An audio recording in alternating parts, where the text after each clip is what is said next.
The night was cold in San Francisco, the kind of cold that felt alive, whispering against the glass and painting the streets gold under the city lights. I sat in the back of my Rolls Royce, watching the rain slide down the window like time itself. My name is Ethan Monroe, 45 years old, founder of a company worth billions. And yet, at that moment, I'd never felt more hollow. The charity gala had just ended. Another ballroom, another round of applause for a man who could write checks faster than he could feel. My assistant, Daniel, turned from the front seat. "You did good tonight, sir." "Did I?" I muttered. The city blurred past, puddles shimmering like broken mirrors, faces vanishing into fog. Then, suddenly, a small figure darted into the road. The driver slammed the brakes. Tires screamed. My heart stopped. The car jerked to a halt inches from a little girl, maybe 7, standing in the rain in a torn yellow coat. I threw the door open before the driver could speak. "Are you insane? You could have been killed." She didn't answer. Her lips trembled, eyes wide with terror and something deeper, desperation. "Please, mister," she whispered, voice shaking. "Help me. My mom's dying." For a second, I just stared at her, a small, trembling thing in a yellow raincoat, rain dripping from her hair. "What do you mean, dying?" I asked. "She fell," the girl said between sobs. "By the bus stop. Nobody helps because we're homeless." That word hit harder than I expected. Homeless. I'd signed checks to fight homelessness, hosted panels, donated buildings. But now the word had a face, small, frightened, and looking up at me like I was her last hope. "Where?" I asked. She pointed down the street with shaking fingers. "Please, hurry." We ran. 2 blocks through the rain, my polished shoes slipping on wet pavement. The city smelled like gasoline and fear. When we reached the bus shelter, I saw her, the mother, collapse on the concrete, soaked through, her skin the color of ash. "Mom, wake up!" the girl screamed, kneeling beside her. I dropped to my knees and checked for a pulse. Weak, barely there. "Daniel," I yelled. "Call an ambulance." Now, he was already pulling out his phone. I shrugged off my coat and wrapped it around the woman. The girl, she couldn't stop shaking. "You're rich, right?" she asked suddenly, her voice breaking. "What?" "I saw your car. Please don't let her die. I'll do anything. I'll clean, Hey," I said, cutting her off gently. "Stop. You don't owe me anything." For the first time in years, my hands trembled. Not from anger, from fear. Fear that I was watching someone die, and all the money in the world couldn't fix it fast enough. The hospital smelled like disinfectant and cold coffee. I sat in the waiting area beside the little girl. She hugged a soaked teddy bear so tight it looked like she was trying to hold her whole world together. "What's your name?" I asked quietly. "Maya." "And your mom?" "Claire."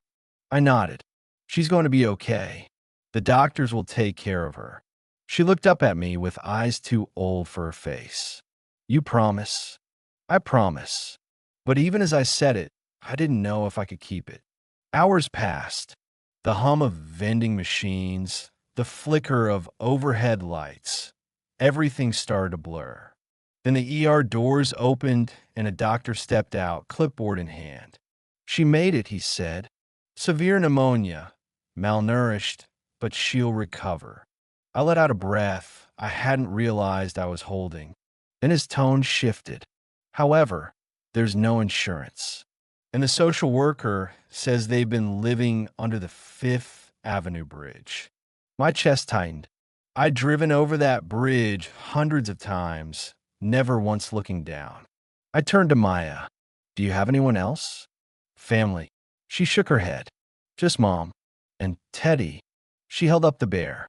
One ear missing, stuffing peeking through the seam. Something cracked inside me. a soundless private break. That night, I quietly paid every hospital bill, told them to keep my name off the records.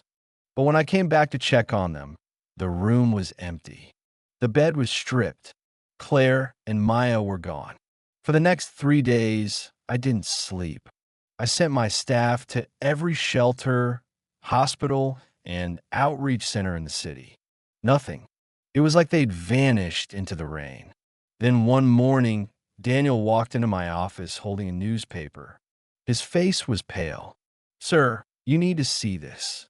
The headline hit me like a punch to the gut. "Homeless woman dies, saving child from oncoming car, girl missing." My stomach turned to stone. I read every word.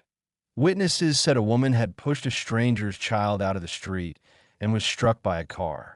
The photo below was grainy, but I'd know that yellow raincoat anywhere. Maya. I was out the door before Daniel could say a word. I drove for hours through alleys, underpasses, bus stops. The city felt different now. I saw every face, every shadow, as if all of them might be hers. And then, near the Fifth Avenue Bridge, I saw it, a small cardboard shelter tucked against the wall. A yellow coat, a stuffed bear missing one ear. "Maya!" I shouted, running toward her. She looked up. Her face was streaked with dirt and tears. "She's gone," she whispered. "They took her to heaven." She said not to be scared, but I don't know where to go. My throat closed. I knelt in front of her, rain soaking through my suit. "You'll come with me," I said. "I won't leave you." She hesitated, clutching the bear. "Why? You don't even know us." I swallowed hard. "Because someone once saved me when I didn't deserve it," I said quietly. "It's time I do the same." Her eyes searched mine for a long moment, as if testing whether I meant it. Then, slowly, she nodded. That night, for the first time in years, I didn't drive home alone. Months passed. The mansion that used to echo with silence now carried the sound of small footsteps and laughter. Maya had her own room. White curtains, a shelf full of picture books, and that same ragged teddy bear sitting proudly on her pillow. She still talked to it sometimes, whispering secrets she thought I couldn't hear. "Mom, he's nice," she'd say softly. "I think you'd like him." I never corrected her. Some nights, when the city lights shimmered through the windows, I'd find myself standing in the doorway, watching her sleep.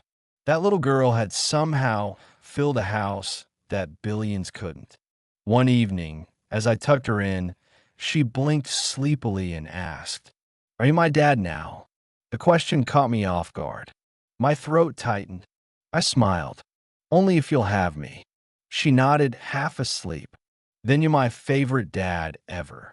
Her tiny hand wrapped around my fingers, and in that moment I realized how heavy my life had been before her, how light it felt now.